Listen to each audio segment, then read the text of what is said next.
Hello दोस्तों, स्वागत है आप लोगों का यूनिक स्टडी पॉइंट चैनल पे। आइए सभी लोग। Good morning all of you. Good morning everyone. जल्दी आइए, लिंक शेयर कर दो, लाइक कर दो सभी लोग, ठीक है। जो लोग चैनल पे नए हैं सब्सक्राइब कर लें।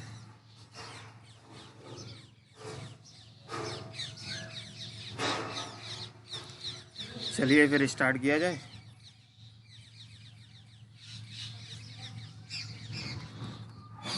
TDEP। तो देखिए, पिछली क्लास में हम लोगों ने क्या कवर किया था। तो पिछली क्लास में जो लोग पहली बार हैं आप देख लीजिए, ठीक है। पिछली क्लास में हम लोगों ने क्या देखा था, main component of overhead line. Main component of overhead line, ठीक। इसमें हमने देखा था क्या क्या कंपोनेंट्स होते हैं, जैसे कंडक्टर हो गया आपका, ठीक है। सपोर्ट हो गए, इनके बारे में। इंसुलेटर हो गया, क्रॉस आर्म हो गए, ठीक। और कुछ मिसलेनियस इक्विपमेंट्स हमने देखे थे। मिसलेनियस आइटम्स जो होते हैं आपके, जो कंपोनेंट यूज किए जाते हैं, ठीक है। ये सारी चीज़ें हमने पिछली क्लास में देखा था। आइए सभी लोग आओ, जल्दी कनेक्ट हो। तो आज आप हेडिंग डालिए कंडक्टर।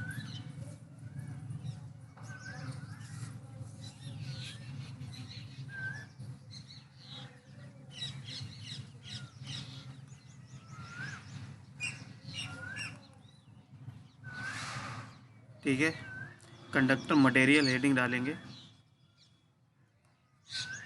तो देखिए, जब भी कंडक्टर बनाने की बात आती है तो कंडक्टर मटेरियल आपको यूज करना पड़ेगा। अब ये कौन सा मटेरियल आपको यूज करना पड़ेगा, तो वो चीज़ हम लोग देखते हैं कि जो भी आप ट्रांसमिशन लाइन बनाते हैं या जो वायर बनाते हैं, ठीक है, वो किस मटेरियल का आपका अच्छा होना चाहिए, ठीक है। किसकी कंडक्टिविटी अच्छी होनी चाहिए, क्या होना चाहिए।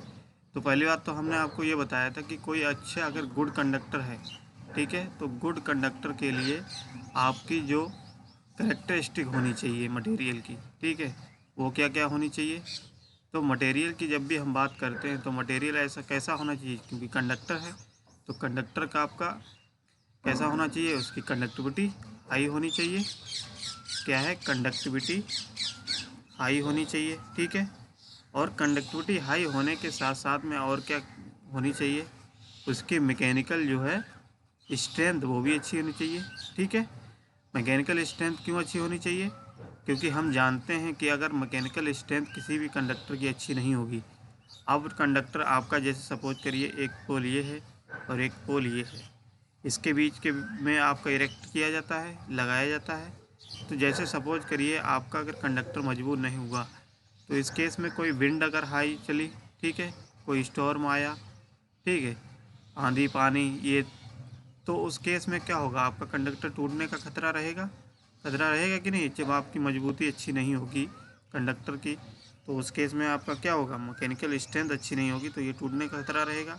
और जहाँ से हमारा जो कंडक्टर टूट जाएगा तो हमारी क्या होगी, सप्लाई जो है वो रुक जाएगी, यानी कंटिन्यूटी हमारी ब्रेक हो जाएगी, ठीक। तो इसीलिए क्या है, कंडक्टिविटी ऐसा होना चाहिए, कंडक्टिविटी भी अच्छी होनी चाहिए, करंट आसानी से फ्लो हो सके, ठीक है। मैकेनिकल स्ट्रेंथ अच्छी होनी चाहिए। और मैकेनिकल स्ट्रेंथ के साथ साथ ऐसा भी ना हो कि आपका मटेरियल की कॉस्ट बहुत ज़्यादा हो, ठीक है। मटेरियल की कॉस्ट भी आपकी लो होनी चाहिए, यानी कि हम कह सकते हैं लो कॉस्ट ऑफ मटेरियल, ठीक है।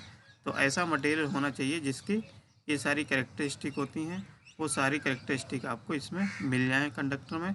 तो वही आप कंडक्टर जो होता है बेस्ट कंडक्टर होता है, किसके लिए, आपका करंट फ्लो कराने के लिए, ठीक है, या ट्रांसमिशन लाइन में यूज करने के लिए। तो ये आपके कुछ कैरेक्टरिस्टिक्स होती हैं, मैंने आपको पिछली क्लास में करा दिया था, ठीक है। अब आप हेडिंग डालेंगे आज कंडक्टर मटेरियल, ठीक है। Conductor material. अब देखो कंडक्टर मटेरियल की जब बात करते हैं तो कंडक्टर मटेरियल कौन कौन से होने चाहिए, कौन कौन से बेसिकली आपके यूज किए जाते हैं, तो कुछ कॉमन हैं, ठीक है, उनको लिख लीजिए। Commonly used conductor material. जैसे बात करें कंडक्टर मटेरियल की तो पहला कंडक्टर मटेरियल आप लिख लीजिए क्या, आपने देखा होगा कॉपर, ठीक है, कॉपर का भी यूज कर सकते हो, ठीक। दूसरा हो गया एल्युमिनियम,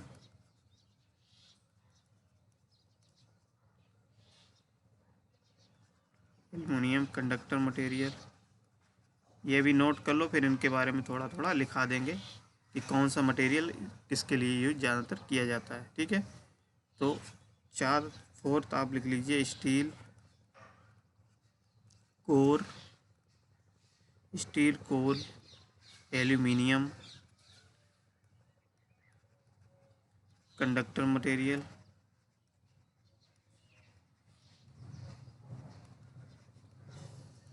फोर्थ आप लिखिए कौन कौन सा होगा, गैल्वेनाइज्ड स्टील, गैल्वेनाइज्ड स्टील,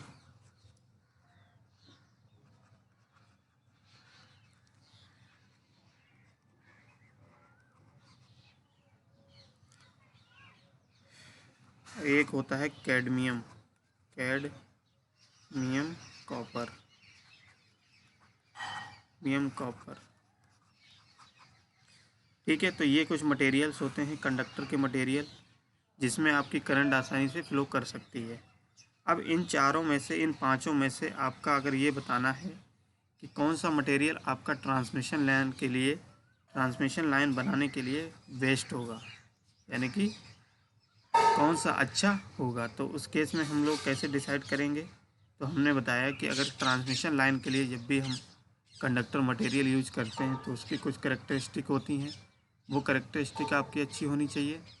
जैसे हमने बताया कि आपकी करैक्टरिस्टिक में क्या होना चाहिए, कंडक्टिविटी अच्छी होनी चाहिए, ठीक है, लो कॉस्ट होनी चाहिए, मैकेनिकल स्ट्रेंथ अच्छी होनी चाहिए, जिससे क्या हो सके आपका ये कंडक्टर सहन कर सके कोई भी इलेक्ट्रिकल स्ट्रेस को, ठीक है, या कोई भी इलेक्ट्रिकल विंड को, एक कोई भी विंड को, ठीक है, जो हवा आपकी चलती है, आंधी पानी आता है, ठीक है, तो उससे भी आपका कंडक्टर ऐसा नहीं होना चाहिए कि तुरंत टूट जाए, ठीक है।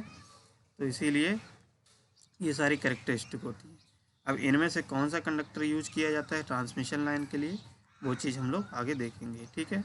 तो देखिए सबसे पहले अगर हम लोग बात करें कॉपर की, तो कॉपर मटेरियल, चलिए हेडिंग चाहे डाल लीजिए, कॉपर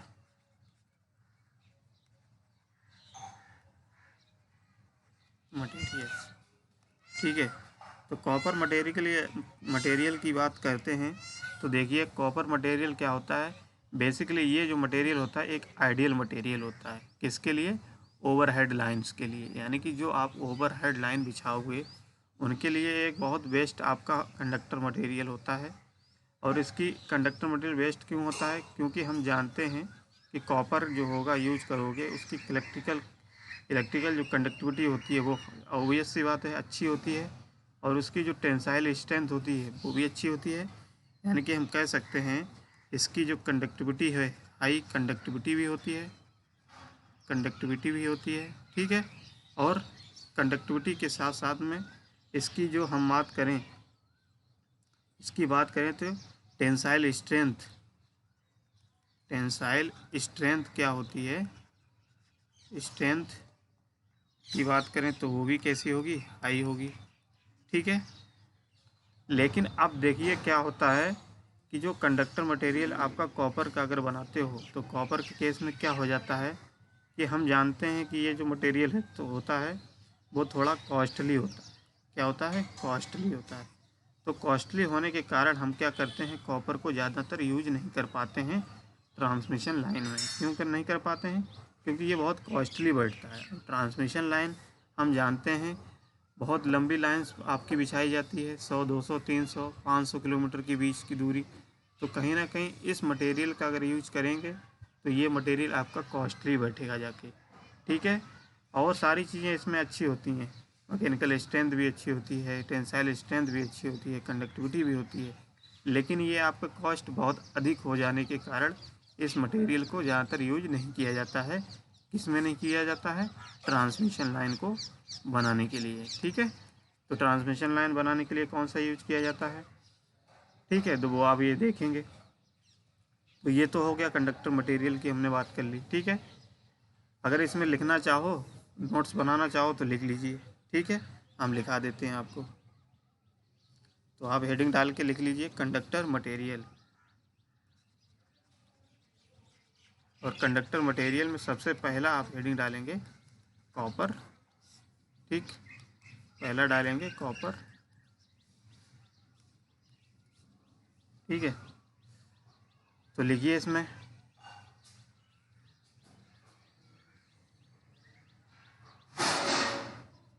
लिखिए कंडक्टर मटेरियल, ऐसे लिखिए कॉपर मटेरियल एक आइडियल मटेरियल होता है ट्रांसमिशन लाइन के लिए।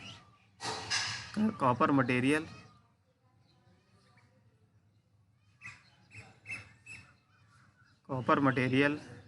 ओवरहेड लाइंस के लिए, ओवरहेड लाइंस के लिए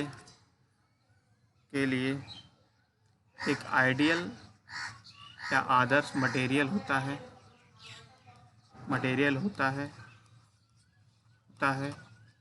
क्योंकि इस मटेरियल की, लिखते रहिए आप। ठीक है, क्योंकि इस मटेरियल की कंडक्टिविटी के साथ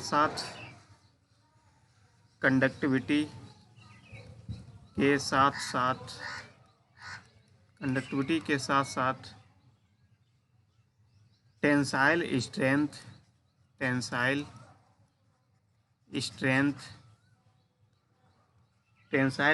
भी अधिक होती है। ठीक है, अधिक होती है।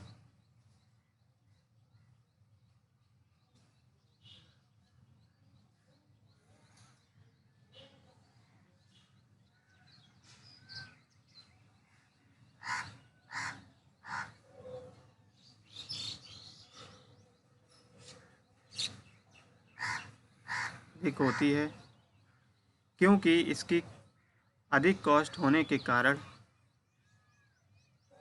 क्योंकि इस मटेरियल की अधिक कॉस्ट होने के कारण,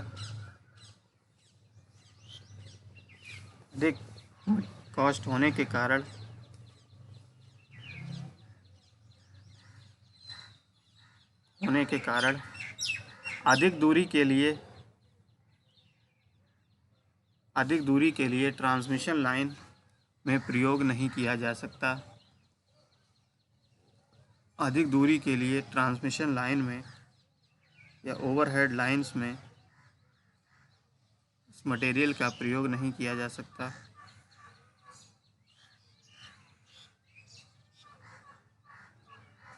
इसीलिए आगे लिखो, इसीलिए आज के समय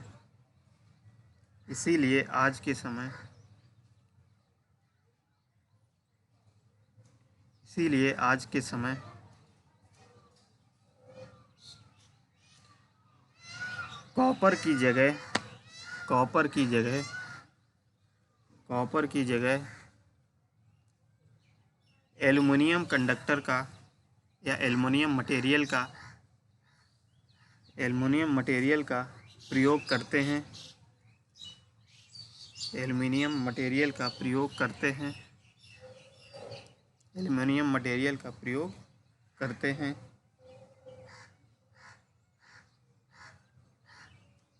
ठीक है, लिख लिया सबने? बताइए, एल्युमिनियम मटेरियल का प्रयोग करते हैं। अब देखिए, हमने बताया कि आपका जो कॉपर मटेरियल होता है, ये और तो हर चीज़ अच्छी होती है इसकी, लेकिन ये कॉस्ट के कारण, इसकी कम अवेलेबिलिटी होने के कारण, कम मौजूद होने के कारण इसका यूज कम यूज किया जाता है ट्रांसमिशन लाइन के लिए। ठीक है, अब बात करते हैं नेक्स्ट जो मटेरियल है आपका एल्यूमिनियम। ठीक है, एल्यूमिनियम।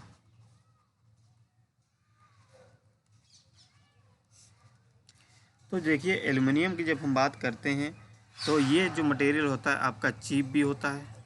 ठीक है, चीप भी होता है, और चीप होने के साथ साथ में ये कैसा होता है, लाइट भी होता है। लाइट का मतलब क्या है, ये वेट में थोड़ा भारी कम होता है। ठीक है, लाइट होता है इन वेट।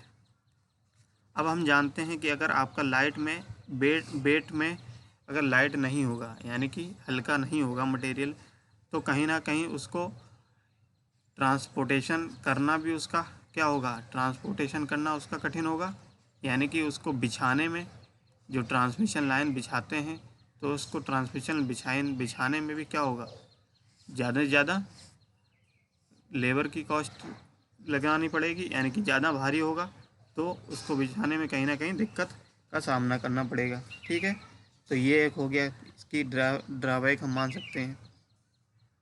और इसमें एक ड्राबैक ये होता है कि इसकी कंडक्टिविटी तो ठीक ठाक होती है, बट चीप भी होता है। लेकिन इसका एल्युमिनियम का एक ये होता है कि ड्राबैक कि इसकी मजबूती थोड़ी कम होती है। ठीक है, और मजबूती कम होने के कारण ही हम लोग क्या करते हैं, इस एल्युमिनियम मटेरियल में कुछ ऐसा चीज़ हम मिक्स कर देते हैं, ऐसी मॉडिफिकेशन करते हैं जिससे हमारा क्या हो कि मटेरियल की मैकेनिकल स्ट्रेंथ मजबूत हो जाए, मैकेनिकल स्ट्रेंथ अच्छी हो जाए। क्योंकि और सारी चीज़ें हम लोगों को अच्छी मिल ही रही हैं, लेकिन कुछ ना कुछ इसमें अगर मॉडिफिकेशन कर दिया जाए जिससे हमारी जो है मटेरियल की रिक्वायरमेंट के हिसाब से हमारी सारी चीज़ें अवेलेबिलिटी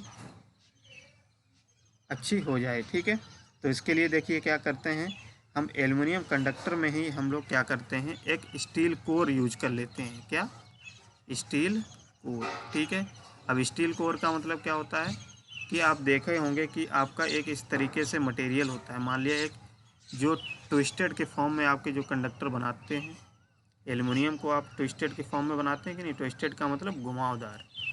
घुमावदार क्यों बनाते हैं, क्योंकि घुमावदार इसलिए बनाते हैं ट्विस्टेड फॉर्म में क्योंकि उसकी मैकेनिकल स्ट्रेंथ को मजबूत किया जा सके। ठीक है, आसानी से वो ना टूट पाए, इसीलिए क्या करते हैं हम लोग उसका ट्विस्टेड के फॉर्म में बनाते हैं। अब इसमें एक ये भी दिक्कत होती है कि अगर ज़्यादा ट्विस्ट कर दोगे तो वो टूटने का भी खतरा रहेगा। तो इसीलिए क्या होता है कि स्टील कोर का यूज करते हैं। स्टील कोर का मतलब क्या है, जैसे आपने ये लिया, एक ये कंडक्टर है मान लिया, तो ये और इस कंडक्टर के चारों तरफ एक ये है, एक ये है, एक ये है, और एक ये है, एक ये है, ठीक, और एक ये है। ठीक है, तो ये कंडक्टर मटेरियल को हमने क्या किया, ये है, ये कंडक्टर मटेरियल होता है तुम्हारा स्टील कोर। ठीक, स्टील कोर। स्टील कोर क्यों बोला जाता है, क्योंकि ये स्टील का वायर होता है और इस कंडक्टर को हम लोग बीच में रखते हैं, और बीच में रखने के बाद ये जो कंडक्टर होते हैं, ठीक है, ये सारे कंडक्टर होते हैं एल्युमिनियम के। इन एल्युमिनियम कंडक्टर को इस तरीके से ट्विस्टेड कर दिए जाते हैं इसके चारों तरफ। ठीक है, ट्विस्टेड के फॉर्म में बनाते हैं जिससे हमारी क्या है, मैकेनिकल स्ट्रेंथ जो है मटेरियल की अच्छी हो जाए। ठीक है, मटेरियल की मैकेनिकल स्ट्रेंथ को बढ़ाने के लिए इस स्टील कोर का मटेरियल का यूज करते हैं। ठीक है, इतनी बात समझ में आ गई। अब देखिए ये जो चीज़ हमने बताया कि ये क्या होता है, एक स्ट्रैंड के फॉर्म में बनाते हैं, ये इसको हम बोलते हैं स्ट्रैंड। ठीक, स्टैंड फॉर्म में क्यों बनाते हैं, क्योंकि मैकेनिकल स्ट्रेंथ को इंक्रीज करना है, तो स्टैंड के फॉर्म में बनाते हैं। अब ये जो लेयर बनाते हैं, लेयर के अगर हम लोग काउंट करें कि एक लेयर में, जैसे इसमें लेयर बताएं तो कंडक्टर की कितनी लेयर है, एक लेयर है। इस कोर के यानी कि स्टील कोर के चारों तरफ एक लेयर कंडक्टर की है इस तरीके से। ठीक है, ऐसे ही अगर आपने और मजबूत कंडक्टर बनाना है तो उसके लिए, और आपको मोटा कंडक्टर बनाना है तो इसके लिए भी और एक लेयर बना सकते हो इस तरीके से। ठीक है, तो ये जो लेयर बनाई जाती है, ये लेयर बेसिकली एक स्टैंडर्ड होता है, उस स्टैंडर्ड के बेसिस पे बनाते हैं। जैसे एक फार्मूला भी होता है, ठीक है, इसको बनाने के लिए ठीक इस फार्मूले का यूज किया जाता है। जैसे देखा होगा कि एन जो है मान लिया लेयर है, एन हम मान लेते हैं एक लेयर है, ठीक। तो इन लेयर का यूज करके हम लोग कंडक्टर मटेरियल बनाते हैं। अगर कंडक्टर आपने देखा कि मान लिया एन लेयर की है तो उसमें कितने मटेरियल यूज होगा, कंडक्टर यूज होगा। तो उसका एक फॉर्मूला होता है, नंबर ऑफ कंडक्टर, और या वायर कह सकते हो। इसका फॉर्मूला होता है 3n n+1 प्लस के 1, ठीक है। अगर इंडिविजुअल वायर आपको पता करना है कि इस लेयर में, इस स्ट्रैंड में कितने वायर हैं, तो वो कैसे निकालते हैं, इस फॉर्मूले के बेसिस पे, ठीक है। 3n n+1 + 1, ठीक है। यहाँ से इसको कैलकुलेट करते हैं। n यहाँ पे होता है नंबर ऑफ लेयर, ठीक। तो इसी बेसिस पे यहाँ पे यूज किया जाता है। अब ट्रांसमिशन लाइन में जो आपका कंडक्टर यूज किया जाता है वो बेसिकली क्या होता है, स्टैंडर्ड स्टील कोर का कंडक्टर यूज किया जाता है, ठीक है। तो अभी आगे हम लोग देखेंगे इसमें डिटेल में। इसमें आप थोड़ा लिखना चाहो तो लिख लियो। एल्युमिनियम कंडक्टर में डालो हेडिंग डालो एल्युमिनियम कंडक्टर,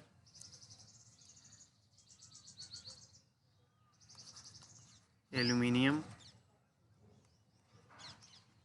कंडक्टर, ठीक है। तो एल्युमिनियम कंडक्टर में डाल के हेडिंग डालोगे कि एल्युमिनियम कंडक्टर कॉपर की तुलना में, कॉपर की तुलना में, कॉपर की तुलना में सस्ता तथा लाइट, सस्ता तथा लाइट होता है, सस्ता तथा लाइट होता है। Aluminium is cheap and light as compare to copper, ठीक है।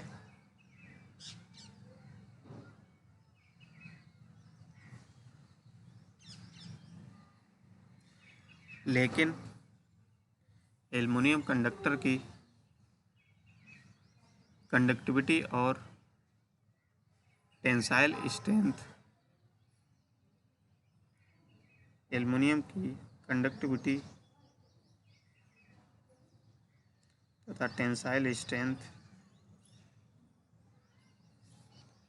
टेंसाइल स्ट्रेंथ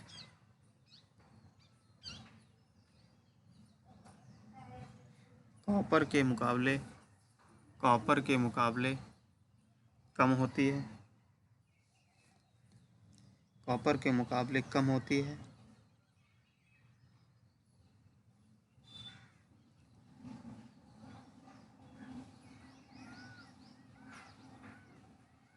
कम होती है।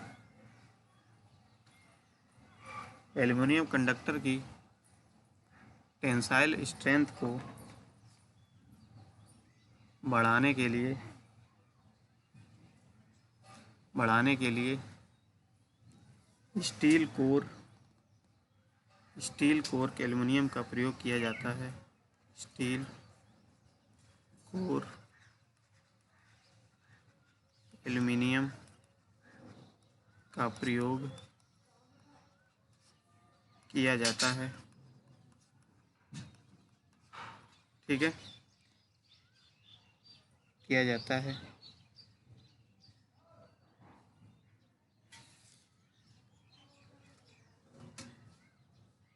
जिसे जिसे ACSR कंडक्टर भी कहा जाता है, ACSR कंडक्टर भी कहा जाता है। ACSR का फुल फॉर्म क्या होता है, तो देखिए ACSR को क्या लिखोगे, aluminium, aluminium conductor steel reinforced, reinforced, ठीक है। तो ये होता है इसका फुल फॉर्म, नोट कर लीजिए इसको।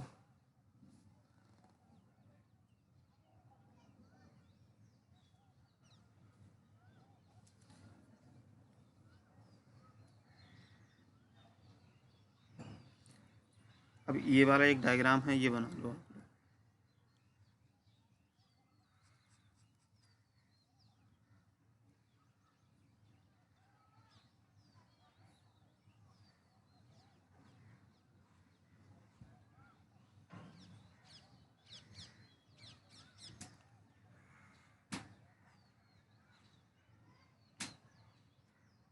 ये इस तरीके से बना लो, इसमें लिख लो स्टील कोर, स्टील कोर, ठीक है। और ये हैं, ये जो कंडक्टर इसके चारों तरफ हैं स्टील कोर के, ये लिख लो एल्युमिनियम, एल्युमिनियम कंडक्टर, ठीक है। नोट कर लिए, चलो बनाओ इसको, डायग्राम बना लो इसमें।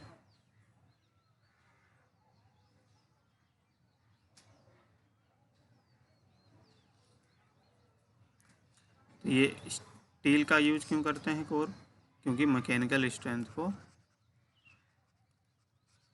मैकेनिकल स्ट्रेंथ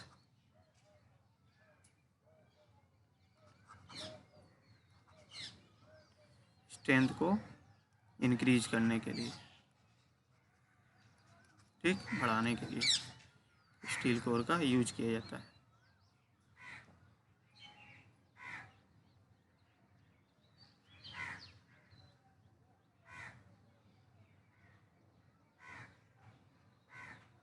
ठीक है, तो ये तो आपका एल्युमिनियम कंडक्टर हो गया स्टील कोर टाइप का। तो इस तरीके से ये आपके कुछ मेन कंपो वो थे मटेरियल, ठीक है। इन सब का यूज किया जाता है जगह जगह पे, अलग अलग जगह पे, ठीक है। तो जो ट्रांसमिशन लाइन जो बनाई जाती है वो बेसिकली आपकी कौन सी बनाई जाती है, ACR कंडक्टर की, ACSR कंडक्टर, ठीक है। ACR कंडक्टर हमने बताया क्या होता है, एल्युमिनियम, ठीक है।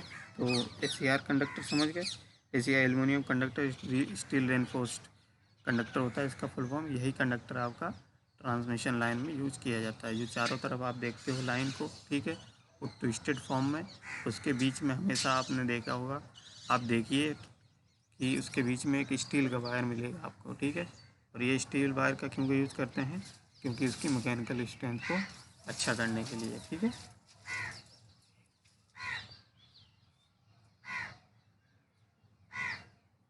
ठीक है, तो इस तरीके से मटेरियल की हमने बात कर ली। नेक्स्ट आपकी हेडिंग है लाइन सपोर्ट के बारे में, ठीक है। हेडिंग डालेंगे लाइन सपोर्ट, ठीक। अब लाइन सपोर्ट की जो बात करते हैं, तो लाइन सपोर्ट का हमने बताया लाइन सपोर्ट क्या होता है। तो लाइन सपोर्ट एक तरीके से हम कह सकते हैं जो हमारे टावर होते हैं, पोल होते हैं, ठीक है, ये क्या होते हैं, लाइन सपोर्ट के अंतर्गत आते हैं, ठीक है। अब इन लाइन सपोर्ट को किस तरीके से बनाते हैं, कौन कौन से लाइन सपोर्ट्स होते हैं, क्या टाइप्स होते हैं, ठीक है, वो चीज़ हम लोग देखेंगे। तो सबसे पहले इन लाइन सपोर्ट को देखने से पहले हम लोग ये देखेंगे कि जो लाइन सपोर्ट हम बनाएंगे, ठीक है, या जो टावर या पोल जो बनाते हैं, उनकी भी कुछ ना कुछ करेक्टरिस्टिक होनी चाहिए, ठीक है। उनकी की कुछ आपकी हम कह सकते हैं कि ऐसा मटेरियल होना चाहिए जिससे कि आपका ये सारी कंडीशन फुलफ़िल हो सकें। जैसे जो मटेरियल आप बनाओगे टावर या पोल बनाओगे, तो उसकी करेक्टरिस्टिक कैसी होनी चाहिए, इसमें भी क्या है, हाई मैकेनिकल स्ट्रेंथ होनी चाहिए, मैकेनिकल स्ट्रेंथ,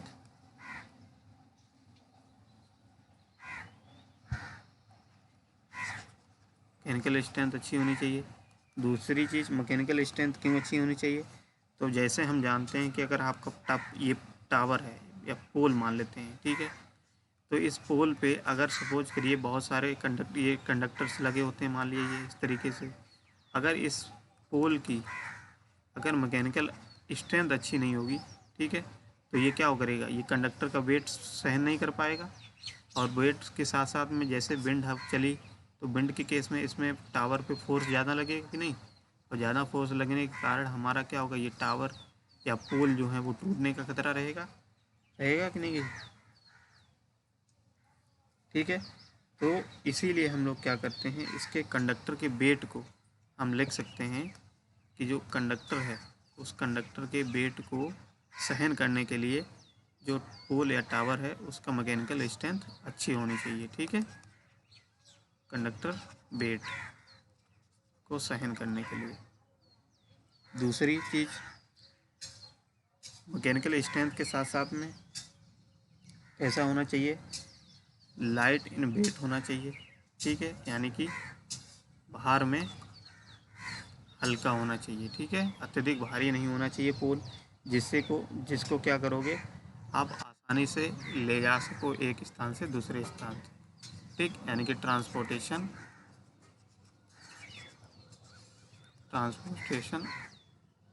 इजी हो, ठीक है। कब इजी होगा, जब आपका जो टावर होगा या पोल होगा उसका वेट कैसा होगा, वेट कम होना चाहिए, ठीक है। तो वेट के साथ साथ में आपका मजबूती भी होनी चाहिए। तो एक तो ये हो गया। दूसरी चीज़ अगर हम बात करें तीसरी में कैरेक्टरिस्टिक में, तो ये कैसा होना चाहिए, चीप होना चाहिए, चीप इन कॉस्ट, यानी कॉस्ट में सस्ता होना चाहिए, एंड मेंटेन इकोनॉमिकल, ठीक है, इकोनॉमिकल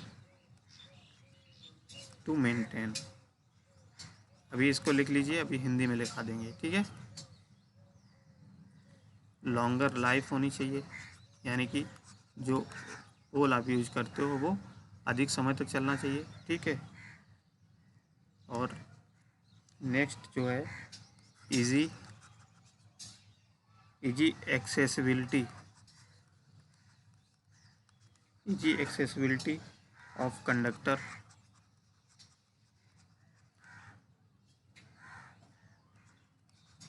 फॉर मेंटेनेंस, ठीक, यानी कि कहने का मतलब क्या है कि आसानी से उस कंडक्टर को उसमें बिछा सको, ठीक है, ऊपर लगा सको। ये कुछ आपके क्या हैं, प्रॉपर्टीज़ हैं, ठीक, प्रॉपर्टीज़ कह सकते हो या कैरेक्टरिस्टिक कह सकते हो। हिंदी में लिखना चाहो लिख लो, हिंदी में लिखो। लाइन सपोर्ट की निम्नलिखित कैरेक्टरिस्टिक होनी चाहिए, निम्नलिखित कैरेक्टरिस्टिक होनी चाहिए। नंबर 1 लिखो, लिखो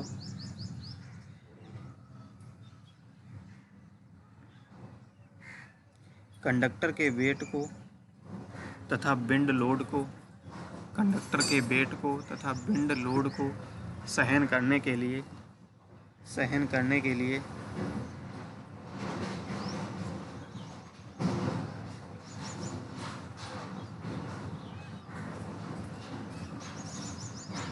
चलो कल करते हैं, ठीक है।